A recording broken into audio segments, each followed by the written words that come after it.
No mistake from the Frenchman. God, should have been the man. Yes, sir. First class flights on the Delta. Check still sitting on the dresser. Yes, sir. I settled for the lesson. Should have been the man. Yes, sir. Head down, but stay blessed. This is Corner Flag Talk. Next up, yes, sir. Hey guys, what's going on? It's your boy John. It's your boy Virgil. And we're back at it again. So this is part of our summer program of episodes. And our first installment is going to be our long-awaited Q&A episodes. Now, for the last 2 months, we've asked you guys to submit questions, and the response that we have gotten has been tremendous. We have gotten close to about 40-something questions just from you guys alone, and unfortunately, in this one episode, we're not going to be able to get to all of them. However, we've chosen 10, at least for this episode that we're going to get to. Just a little disclaimer real quickly. We are not going to do any questions revolving around clubs transfer business or evaluating how clubs went last season. Reason being, part of our summer schedule is that we are actually going to do episodes breaking down the top clubs from around Europe, and in the coming weeks, or actually the same week that this episode is going to be released, we're going to start producing these episodes. So each couple of weeks, every couple episodes, we're going to do an episode where we're going to break down each club into how they performed last year, the last season, and what kind of transfer business we could expect to see from them up to that point, right? So to kick it off, we got here just now. Right. So from Instagram, _.nihal_ asks, is Virgil van Dijk having a great start to the next season key to him winning Ballon d'Or, or should Messi win it? So I think like the gist of the question is, who we think should be winning Ballon d'Or. At the point of recording, Van Dijk just finished runners-up of the Nations Cup. Yeah. Depends on how much you read that. But I think how Messi does in the Copa. Now, it's not to say that only two of them should be up there. I low-key have a little outsider in Bernardo Silva. I think rocking 5 trophies is a big thing. And I mean, we used to give Diego award just to win the Champions League. Well, he won 4 domestic trophies, got an assist in the finals of the Nations Cup. I think that should have some weighting. But I think if Messi wins the Copa America, then probably Messi would win Ballon d'Or. And yeah, I was having this debate with my brother the other day. We was talking about, it's that same thing how Ballon d'Or, they normally look at, basically winners of Champions League, and obviously, you just know, you have a feeling that Van Dijk was the front runner of this. But also, just keeping it biased and really good for Van Dijk to win it, because he has showed it throughout the season why he deserves the award. But Messi, I know most people will look at Messi and Barcelona losing out in the losing the cup and losing out the Champions League. They'll look at that and be like, okay, well, Messi didn't really have that good of a season, although Barcelona is not just one man. But I feel like if Messi is the captain of Argentina to win the Copa America, I feel. Yeah, and I think he also had some record about most hat-tricks. Yeah. And I feel all the individual performances he put on last season, all those things should give him a shout for the Ballon d'Or. And if he does win it, those things are very key to him winning it. And in terms of attacking statistics, there's no player that has outperformed him in any statistic whatsoever. Goals, assists, dribbles, shots created, everything was Lionel Messi. Next question. This is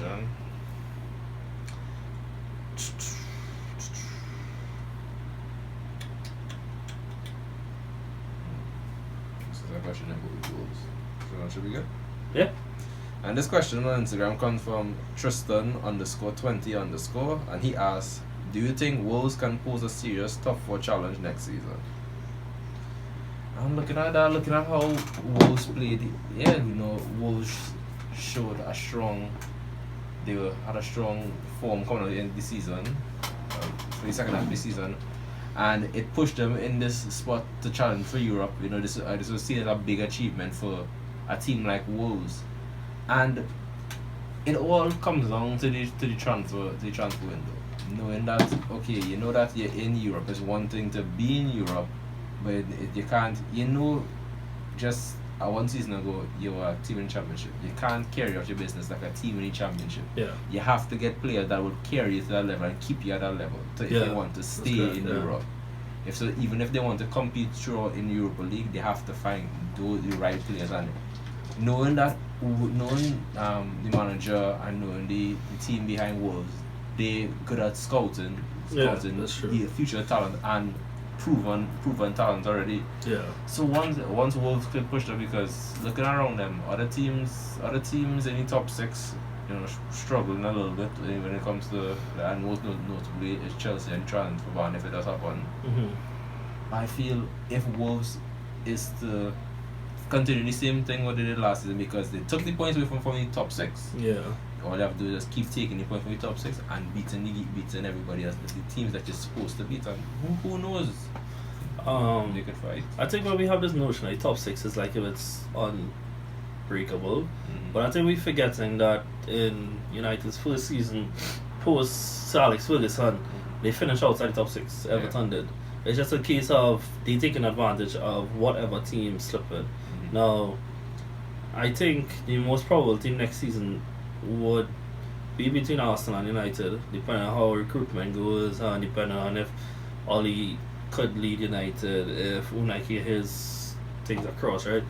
But I think it comes down to them having a bigger squad in Wolves. I think when we look at Wolves this year, they actually use a very small number of players in the Premier League.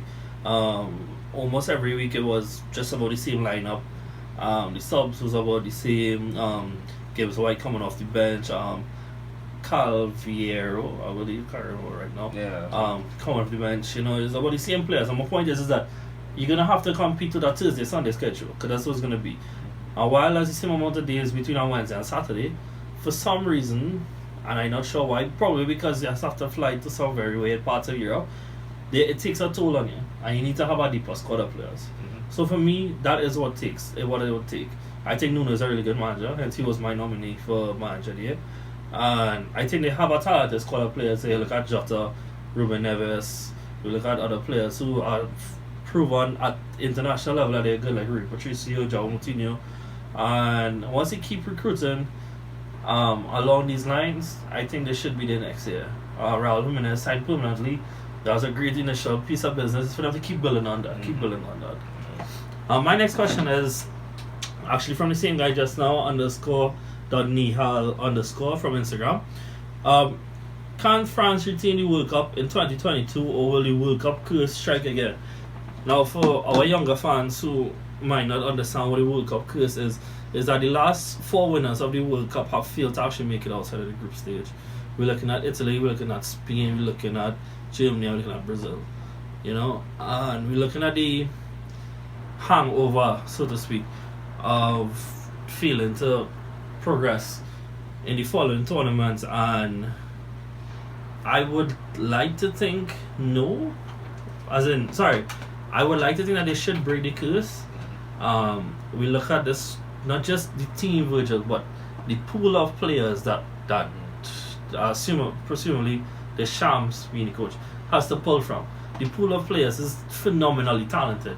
You know, you just go on Instagram and Twitter and you see projected France lineups, and you can see 4 top tier lineups of players that would easily make it in some other top nations, you know. Players like Aymeric Laporte and Alex Lacazette, they don't even get to make the call-ups, and yet Laporte is a 2-time Premier League winning player. Lacazette has started striker at a club like Arsenal that has some pedigree to it, you know. I think they should be able to break the curse. I do think that Deschamps needs to balance the lineup a little more, make it a little bit more attacking. But I think they have the potential to retain the World Cup. It's down to them in the end. I know France recently lost a game. They lost a game where they didn't. Turkey, yeah. Where they didn't register any shots on target. And look at the lineup, it was Griezmann, Pogba, Mbappe, and Giroud. I feel yeah, teams will have bad moments like that, you know, and obviously coming after a grueling season for everybody involved in the French squad. Yeah. I feel like coming out to Coach Deschamps, it is very hard to get a call up wrong. Not just a line, a call up of the right players, because mostly French players right now are in good form for the respective clubs and doing good things. It's very hard to get that wrong.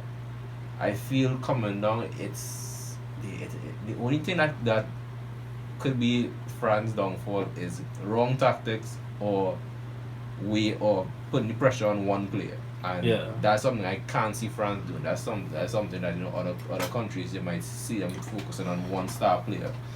But there is no player that everyone looks to for individual performances, because France is a team that has strong chemistry, and everybody comes alive. Everybody comes alive once in the French squad. They could be playing poor in the club, but they'll always come alive in the French squad. So yeah, I agree. I feel I would disagree. I don't think the curse of the World Cup, I don't think it would affect the French squad coming in. I feel, the people might over-exaggerate and be like, you know, they might not reach a semi-finals or they might not reach something, but I do not see them. I see them making. Yeah, I think for me, while you're choosing next question, I think for me, at a minimum, France should make the semi-finals next round. But just as France squad is it is so deep and it's so deeply talented as well, you know. We look at what roughly became the starting lineup coming at the end of the tournament last time. Players like Thomas Lemar didn't make the lineup. Players like Ousmane Dembele didn't make the lineup. We already spoke about Lacazette and Michael Portman making the team. Benjamin Mendy didn't play. And these are a lot of players that would have honestly made another team. And it's about Deschamps playing the cards right. I think that there is a job on him to integrate some of these talents a little more, because around that time now, players like Ndombele will become a little bit more promising. Players like Mbappe would take a lot more senior role. You would think at that time Giroud would be integrated out of the team, who takes up the mantle at strike. And all these things that Deschamps has to manage, but after winning a World Cup, you have to say that there is some pedigree to his name, so he should be able to manage it. I agree with that. It's just like odd is that it's a lot of young players in our French band, and they just all getting better as time progresses. Yeah. The next question here is from Courtney Turpin, who asks, what do you think an all-English final across European competition meant for the EPL? Yeah, looking at that, you see, as years went by, you know, it's been dominated by a lot of Spanish teams, and everybody will look at that and be like, oh, everybody will look at that and say, you know, the English team not really performing. And even the year when England had five members in the competition, they still didn't manage to make it to close to the final. Yeah, I remember that. Yeah. I just feel like, okay, a lot of players were attracted to certain English clubs. Yeah. Certain English clubs we will get it, and this is not discrediting the EPL, because obviously everybody knows the EPL is a very tough league and a very competitive league, where now we see top managers, like you could argue and say majority top 10 managers in the world right now are in the Prem. That was actually going to be my answer. Yeah. And looking at that, and by just not only having top coaches, a lot of teams are all attracting, you know, talent from all over, even down to teams like Spurs that wasn't really attracting much players. You could say like 2 seasons ago. Yeah. They are attracting a lot of star names. Arsenal attracting a lot of star names. Chelsea attracting a lot of star names. You know, the top 6, everybody just attracting a lot of star players now, and this is going to make the EPL more competitive, but also these star names also coming from the other leagues. I feel like, and during the other leagues, yeah. I feel like these English teams are showing that we could do it in our league. And look at the performances from them individually in their groups. Sure, the past Champions campaign, they show that they can do it, and I feel like that just means the English teams, you know, back to, I don't say dominated. For me, I want to look at it on a bigger scale than that. I want to look at it as just two really quick questions for you, right? Manuel Pellegrini, right? He won the Premier League, right? Yeah. But who's he managing now? What's up? Rafa Benitez won the Champions League, right? Yeah. But who's he managing now? Newcastle. And my point is that these are managers that have been at the top, and it's not that they regress so much, but they are now managing teams that are mid-table. And my point in that is that not just that the English teams are probably rising to dominance in the European sense, but the standard of the Premier League is rising, basically because we're talking about the players getting better, but the quality of managers and the tactical training and tactical awareness is going into these smaller teams. We talk about Nuno, that was a manager that came up from the Championship. These managers are getting so much more better in terms of quality lower down the table, that it pushes the top tier to be even better. And now we're seeing that a lot of teams now are pulling these players once they become integrated to the Premier League and they get accustomed, pulling them to the top. Yeah. Just really quick examples. Raheem Sterling was at Liverpool first, alright, but they weren't at the top then. Went to City, now was a two-time Premier League winning player. We look at Virgil van Dijk, came from Celtic, now he's a Champions League winning player. Look at Wijnaldum, he came from PSV to Newcastle, got accustomed to the Premier League, went to Liverpool. What is he now? A Champions League winning player. And these players are now moving up through the table. Those who stand out amongst the rest. And now the top 6 are inevitably cherry picking the best players from the Premier League to go and now represent these clubs. And now I'm not gonna just go out on a limb and be like, the Premier League has an era of dominance coming. But I do think that the Premier League has an era of a lot more fight coming from them. Not from years before where you rightfully said 5 teams was in Champions League. Not one of them come close to one another. I think that time period, at least for the next 2-3 years, is gone. That the Premier League is going to be a lot more competitive in Europe. We look at how well they performed this year. Again, 2 teams in Chelsea and Arsenal that have taken points from these teams that were in Champions League reached the Europa League finals. Who they reached it against? Arsenal on their own played 2 Champions League teams, in Valencia and Napoli, who easily qualified through the leagues once again this season. The caliber is rising and there's no reflection. God, should I been the man? Yes, sir. First class flights on the Delta. Check still sitting on the dresser. Yes, sir. I settled for the lesson. Should I been the man? Yes, sir. Head down, but I stay blessed up. God told me that I'm next up. Yes, sir.